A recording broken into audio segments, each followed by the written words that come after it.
We're the Huge Movie Fanatics, and we are here to review The Evil Dead. Oh man, This movie is... this review's a long time coming. Yes, we've been postponing it for the proper time, and I believe this is it. Thanksgiving. Thanksgiving, yeah, barely. Because what do you not want to do more after watching this movie than eat? This movie is number 8 on my all-time favorite movies list. It's that essential to me, and it's probably the single most influential film that I've ever seen in how I conduct my writing and my filmmaking. Like, the movie blends horror, and the horror is just gruesome, and it is in your face. It is so far from subtle, but it also has everything with a sense of humor, so that you're not sitting there just being completely horrified. The horror and the violence get so over the top, you kind of laugh along, laugh with it, maybe involuntarily. But like when Ash is beating Linda over the head with the wooden log, like he hits her once and you're like, oh, hits her twice, you're like, oh my god. And then by the third time, when the log is clearly snapped and he's hitting her with like this piece that is broken, he's holding it together, like. You start laughing, and this is just the perfect movie to see with a whole bunch of people. This is like the perfect party movie, because it is scary, it is funny, the overall tone of the movie is there, because you don't expect it to be as scary as it ultimately is, just because it's so deteriorated. This is a Christmas review. No, it's not. It's the film is kind of deteriorated looking. The performances, which I think are quite good at first glance, are just kind of like mediocre and crappy. Bruce Campbell, I mean, he just rocked it, and then Sam Raimi just comes in, and I think that might be the best debut movie I have ever seen from any filmmaker. You know, arguably we're huge movie fanatics, but we haven't seen also every debut movie. So, but as far as what you've seen, out of all the it's better than Spielberg's debut movie. It's better than name any major Hollywood player now. Certainly better than like Scorsese or Francis Ford Coppola. Like, Evil Dead, Sam Raimi's Evil Dead is like just a terrific... So technically competent, it's like ridiculous. It's like, as if he was like just planning this his entire life. And you really, like, if you find out how the movie's made, he planned it for like, what, a couple of months, and then he's like, alright, we're gonna shoot this thing, guys, and it's gonna be great. And and he seems to have that kind of enthusiasm when he's making movies. Like, he's there, and like the actors I know, they have horror stories of how the movie was made, and it shows on screen. Like, their physical pain and torment and mental status, like, it sounds like a lot of them suffered post-traumatic stress disorder after it on a low level. But like, that comes through very visibly in the movie, which just elevates those performances, especially Shelley. Shelley is just so freaking fantastic. Ash's sister in the basement. Man, she is great. And Bruce Campbell himself is just terrific as Ash.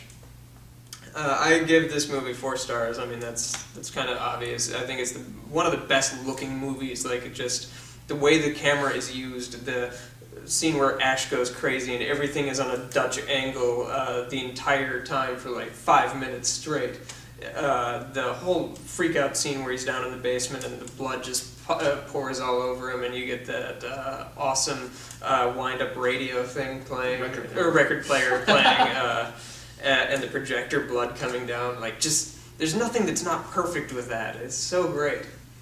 So 4 stars. I'm gonna hand it off to you. Yeah, I saw Evil Dead back when I was 12. A friend of mine got into it, and this was. And showed me, of course, what he showed me. I don't think we watched the whole thing. He just showed me part of it.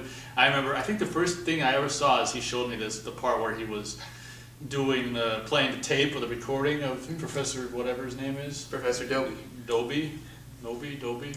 And he was like playing, the book is bound in human flesh and inked in human blood. And my friend was like, yeah, it's cool, ain't it? You know, and I'm like, oh, okay. But I mean, obviously, I hadn't seen the movie as an entirety, so coming in and seeing that one bit doesn't really blow your ass away. But what I was commenting on is the original tape was so horrible, like the quality. I think it was even copy protected, which meant that the version he was showing me was almost like not even watchable. I mean, like a copy protected version of that original tape is like almost not watchable. And we didn't watch the whole movie. I think he just showed me that part. But then because Evil Dead 2 was pretty new right around that time. It had just come out on video a year or two before. So that's I think probably what got him into the first one. Is probably the release of the second one, which made him aware of the first one. And but I remember seeing it myself and liking it when I was a kid. And things like that. We'll just cut to right now, which, subsequently there's been awesome back in the late 90s, DVDs remastered finally, which everyone was waiting for, because what happened is you couldn't even get it. You couldn't even get it. So when you were getting into it, like in the mid 90s, or early 90s, you couldn't even find it anywhere unless you bought that horrible tape used at a video store, which is going to be pretty rare. And before eBay, it was just a nightmare back in the day trying to get a movie. And back in the late 90s, it came out like on remastered tape and then DVD, and it was like finally, and it was like waiting 10 years for that. And Evil Dead, like you said, is probably the best, if not one of the best examples, like you said, of a debut movie.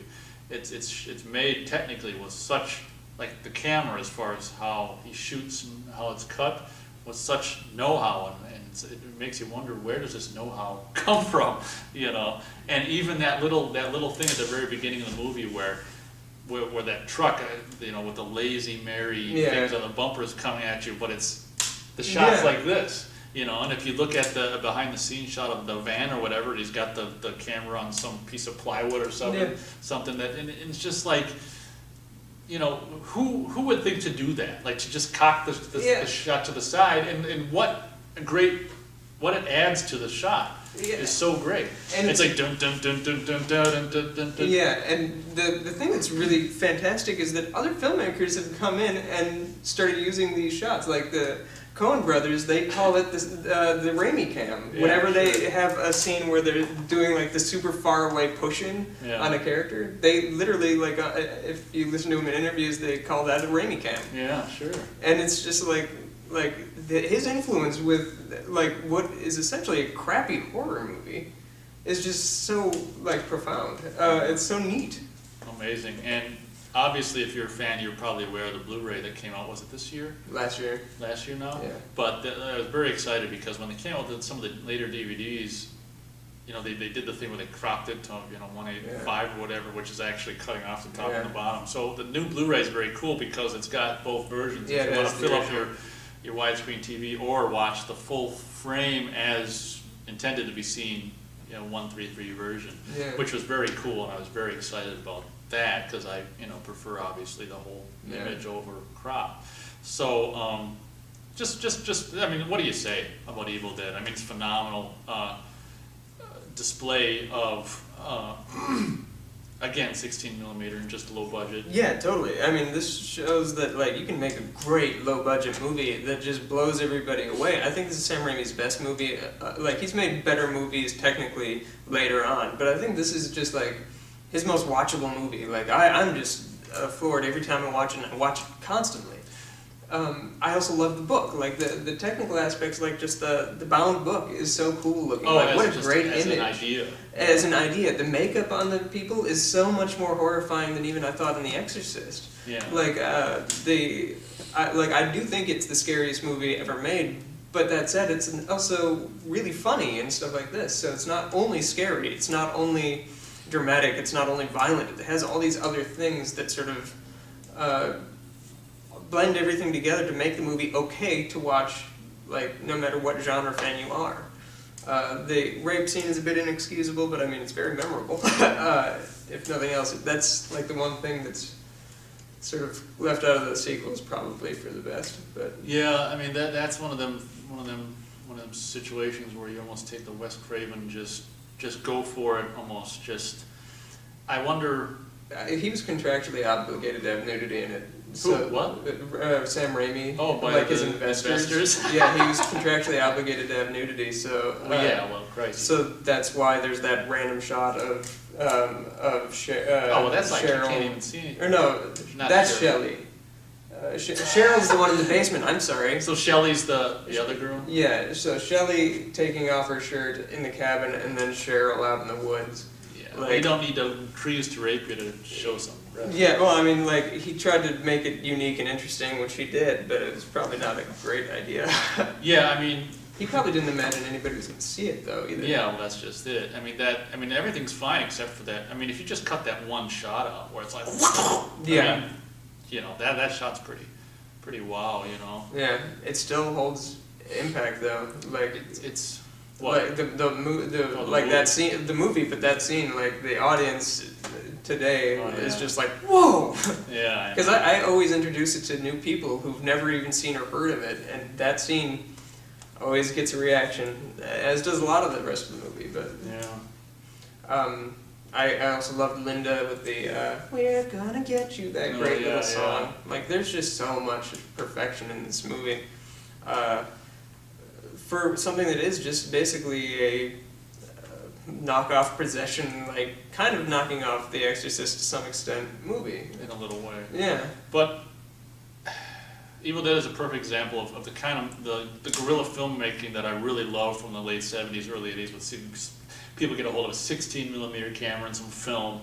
And the thing I love about it is I think it really is out in the middle of nowhere, ain't it? Yeah. And, you know. Yeah. So, and that was actually when they were making a very scary situation. You know, Yeah. and they had to clean out what? Cow They had crap. to clean out manure. There were crazy people that were watching them while they were Squatters. filming. Yeah, there's all kinds of nasty, scary. That stole like all of their equipment, but left all the filming equipment because they didn't know what it Luckily, was. Yeah. Oh. Just like all this kind of stuff, but you just see the passion of people who are interested in film come through. Yeah. Like even like Bruce Campbell hated making that movie, but like his passion and his enthusiasm to be an actor is present. Yeah. Raimi's passion as a filmmaker is clearly evident. Yeah. So. For No brainer here. 4 stars. Evil Dead. There's so much to say, but again, trying to channel it and think about all of it in front of camera is pointless. So that's our. Maybe we'll review it every year. That's our 2011 Evil Dead review. Obviously, you've probably seen it, but if not, what the hell are you waiting for? Check it out right now. check the movie out. Evil Dead. Take it easy. Wow, you